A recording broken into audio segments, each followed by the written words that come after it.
देखो इधर अपने को पढ़ना है वान डी ग्राफ जनित्र के बारे में, है ना। तो एक वैज्ञानिक थे प्रोफेसर वान डी ग्राफ, उनका नाम ही वान डी ग्राफ था, है ना। तो उन्होंने एक विद्युत उत्पादक मशीन यानी कि विद्युत का उत्पादन करने वाली मशीन अर्थात एक जनित्र का निर्माण किया। जनित्र को अपनी भाषा में बोला जाता है जनरेटर, तो नाम सुना होगा ना आपने, जनरेटर, है ना। तो एक जनरेटर का निर्माण किया जिसे उनके नाम के आधार पर ही वान डी ग्राफ जनित्र कहते हैं। कौन ने किया था इसका आविष्कार? प्रोफेसर वान डी ग्राफ ने। क्यों किया था? कि ताकि एक जनित्र के माध्यम से बहुत अधिक मात्रा में विभवांतर उत्पन्न किया जा सके। तो प्रोफेसर वान डी ग्राफ ने एक विद्युत उत्पादक मशीन यानी कि एक जनित्र का निर्माण किया जो कि 10 लाख वोल्ट से भी अधिक विभवांतर उत्पन्न कर सकती है, ठीक है ना। इसे उनके नाम के आधार पर ही वान डी ग्राफ जनित्र कहते हैं।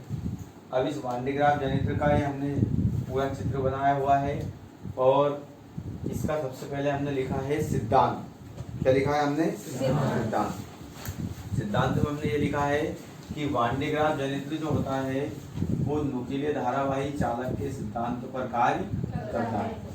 कैसे चालक के सिद्धांत पर? नुकीले धारावाही चालक। ये मैंने आपके सामने एक चालक बनाया है ना।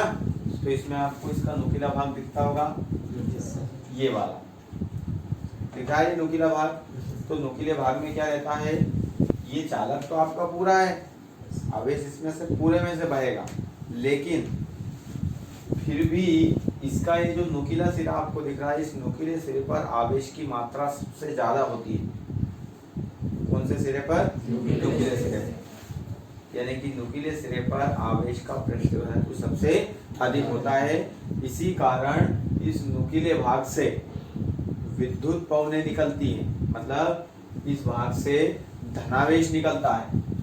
नुकीला सिरा जो होता है किसी भी चालक का, उससे क्या निकलेगा? आपका धनावेश, ठीक है ना। जब अपन इसमें आवेश की मात्रा बढ़ाते जाएंगे तो वैसे वैसे ये जो आवेश है वो यहाँ पर एकत्र हो जाएगा और एक कंडीशन ऐसी बनती है कि इस नुकीले भाग से विद्युत पवनें चलने लगती है अर्थात आवेश निकलने लगता है।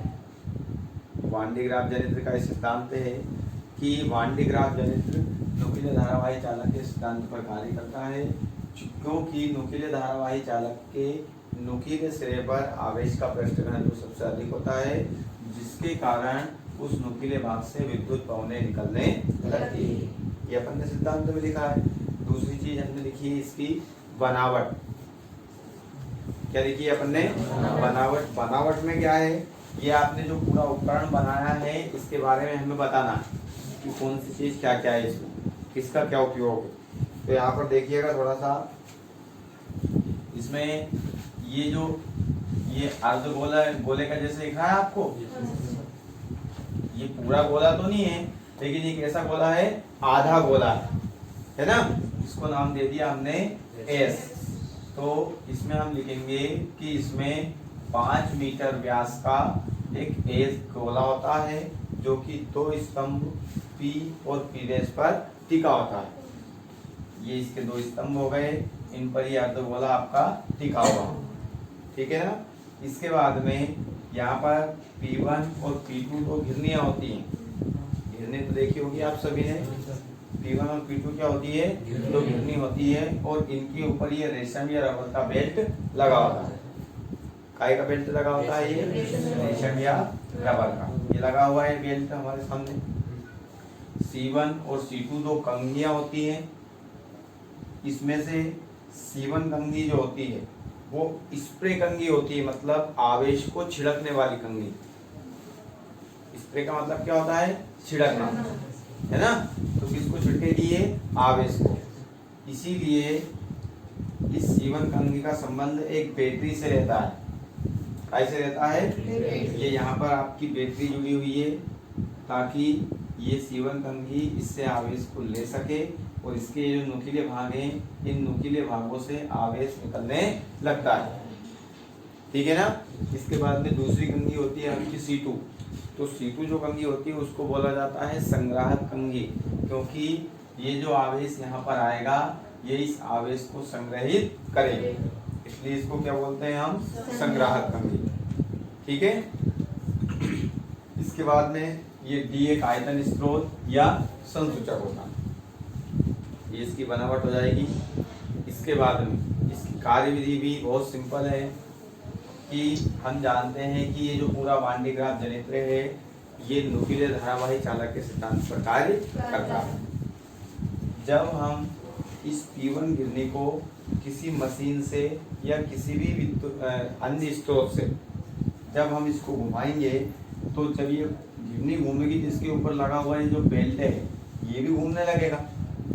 जब ये बेल्ट घूमेगा उसी समय ये C1 कंघी इस बैटरी से आवेश को लेकर के, मतलब आवेश को इकट्ठा करके और इस बेल्ट पर स्प्रे करती है। मतलब इस C1 कंघी से क्या होगा, C1 कंघी के जो नुकीले सिरे हैं उन नुकीले सिरों से आवेश निकलने लगेगा। वो आवेश कहाँ पर आएगा, आपका इस बेल्ट पर आएगा। ये बेल्ट घूमता हुआ ऐसा कैसे P2 गिरने तक जाएगा। जब P2 गिरने तक जाएगा तो यहाँ पर C2 कंघी लगी हुई है और इसको क्या नाम दिया था हमने बनावट में, संग्राहक कंघी। तो ये इस आवेश को संग्रहित करेगी और संग्रहित करके कहाँ पर पहुंचा देगी, गोले एस में। तो ये एक बार की बात हुई, तो ये थोड़ा बहुत आवेश यहाँ पर आ जाएगा। फिर ये बेल्ट इधर घूमता हुआ आएगा और फिर जब डबलता जाएगा तो फिर इस पे आवेश आएगा। ये C2 कंघी फिर से उस आवेश को संग्रहित करके इस प्रकार से गोले इसमें पहुंचा देगी। तो धीरे धीरे जब ये आवेश बहुत अधिक मात्रा में इस गोले एस में संग्रहित हो जाएगा तो इस गोले एस का यानी कि इस पूरे उपकरण का जो विभवांतर है वो 10 लाख वोल्ट से भी अधिक हो जाता है। और इस पूरे प्रक्रिया का आकलन हम इस आयतन स्रोत अर्थात संसूचक के माध्यम से कर सकते हैं। ओके, ये 2-3 उपयोग हैं इसके कि एक तो उच्च विभवांतर उत्पन्न करने में, प्रोटॉन न्यूट्रॉन अल्फा कण ऐसे कणों को त्वरित करने में, और एक और हमने उपयोग लिख रहा है नाभिकीय भौतिकी के अध्ययन में। अब इसके दोष लिखना है हमें। तो दोष में क्या है कि देखिए, एक तो ये बहुत बड़ा आकार है इसका, है ना, तो इसका अपन थोड़ी बहुत जगह में अपन इसका उपयोग नहीं कर सकते हैं। तो एक दोष इसका ये हो जाएगा कि बड़ा आकार होने के कारण ये असुविधाजनक होता है। और दूसरा दोष ये है कि इसमें विभवांतर बहुत अधिक मात्रा में होता है, तो उच्च विभवांतर के कारण ये खतरनाक भी होता है। मतलब इससे किसी भी प्रकार की हानि भी हो सकता है। ठीक है ना।